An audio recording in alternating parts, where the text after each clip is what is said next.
આપણને ઉદ્બોધન કરશે. મુંબઈ નગરીમાં પરમ દિવસે વહેલી સવારે એક નવો ઇતિહાસ લખાવાનો છે અને આ ઇતિહાસના સાક્ષી બનવા માટે માત્ર મુંબઈમાંથી જ નહીં પરંતુ સમગ્ર ભારત દેશમાંથી ને વિદેશથી બી હજારો લોકો આ ઐતિહાસિક ઘડીના સાક્ષી બનવા મુંબઈના મહેમાન બનવાના છે. આજે એરપોર્ટ થી સીધો જ સૌ મુમુક્ષુના દર્શન અર્થે મને લાગ્યું કે હજારો લોકો જ્યારે આ ઐતિહાસિક ક્ષણના સાક્ષી બનવાના હોય તો મારે પરમ દિવસ કરતા આજે વહેલું જઈને આ દર્શન કરીને આ ઐતિહાસિક ક્ષણના સાક્ષી બનવા જવું છે. મુંબઈ નગરીમાં 64 દીક્ષાઓ એક સાથે 64 દીક્ષાઓ ક્યારેય કોઈએ મનમાં વિચાર્યું બી હશે કે આટલી મોટી માયાનગરીમાં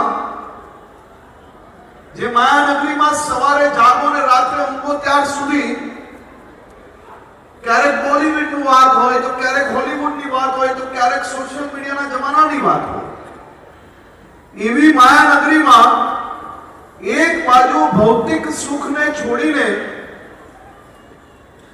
શાસનના આવા રત્નો જે આવનારા દિવસોમાં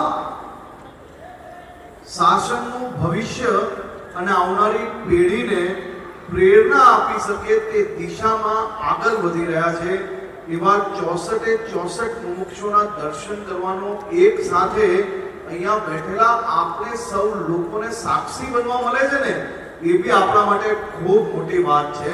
અને હું આજે મુંબઈ જેવી નગરીમાં આટલું મોટું આયોજન કરવું આ કોઈ નાની વાત નથી ભાઈ.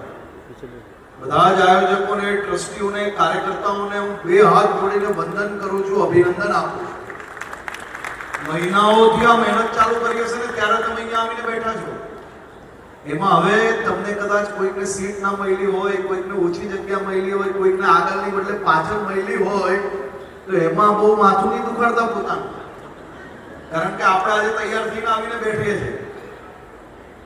પણ જે કાર્યકર્તાઓએ રાત દિવસ મહેનત કરી છે ને પરમ દિવસે દીક્ષા પતે એટલે બધાને સાથે ઊભા થઈને અનુમોદના આપજો તો આવનારા દિવસોમાં માયાનગરીમાં આવા બીજા હજારો કાર્યક્રમ કરવાની લોકોને પ્રેરણા મળે.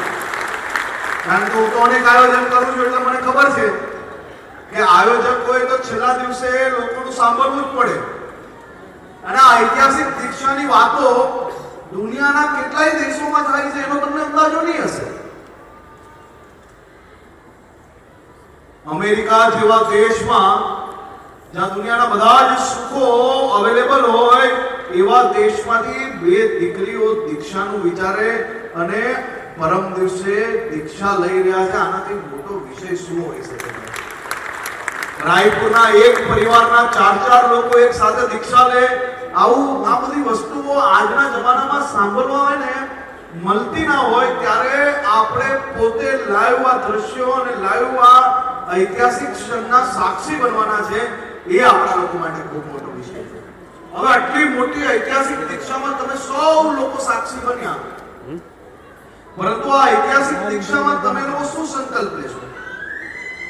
દીક્ષામાં તો તમે આવ્યા, દીક્ષા કાલે પરમ દિવસે પૂર્ણ થઈ જશે, દીક્ષાર્થીઓને જય જયકાર થઈ જશે, પરંતુ આ ઐતિહાસિક દીક્ષામાં તમે જો સાક્ષી બન્યા હોય તો આપણે કોઈ એક સંકલ્પ લેવો જોઈએ અને એ સંકલ્પ એ લેવાનો છે કે હું મારા પરિવારમાં, મારા સમાજમાં, મારા ગામમાં, મારા શહેરમાં જો કોઈ બી વ્યક્તિ પોતાના માતા પિતાને વૃદ્ધાશ્રમમાં મૂકશે, જો એના માતા પિતાને પોતાની સાથે નહીં રાખશે તો એવા વ્યક્તિઓ જોડે હું સંબંધ નહીં રાખીશ. તોય આપણા સૌ માટે આનાથી મોટી ઐતિહાસિક ઘડી કોઈ ના હોય શકે.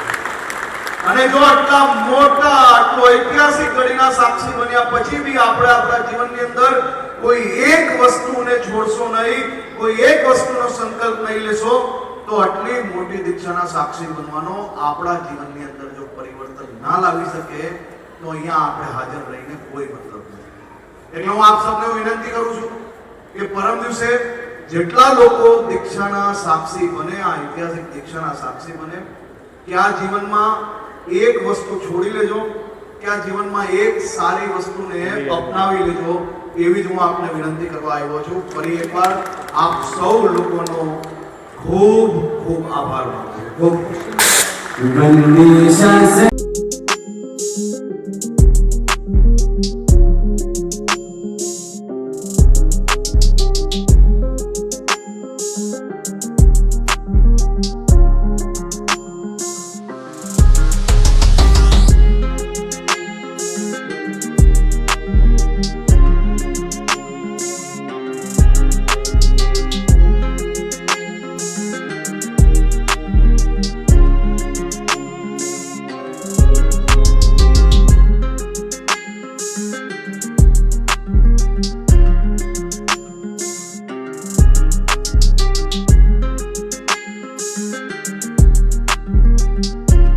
सर मुंबई में आपका आगमन हुआ है, जिस प्रकार से बैठे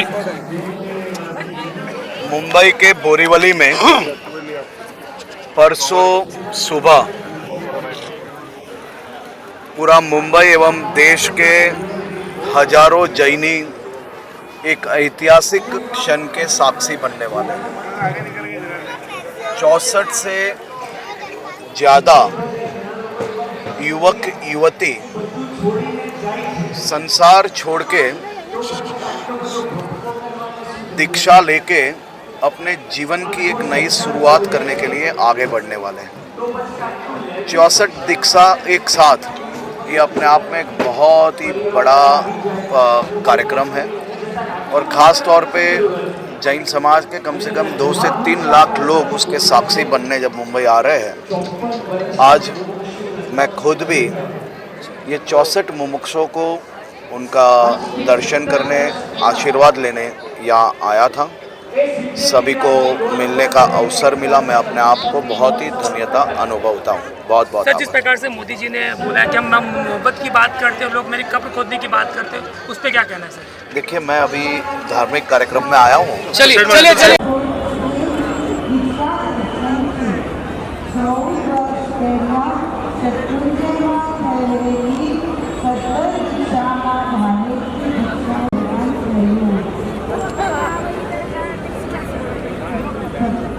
बाकी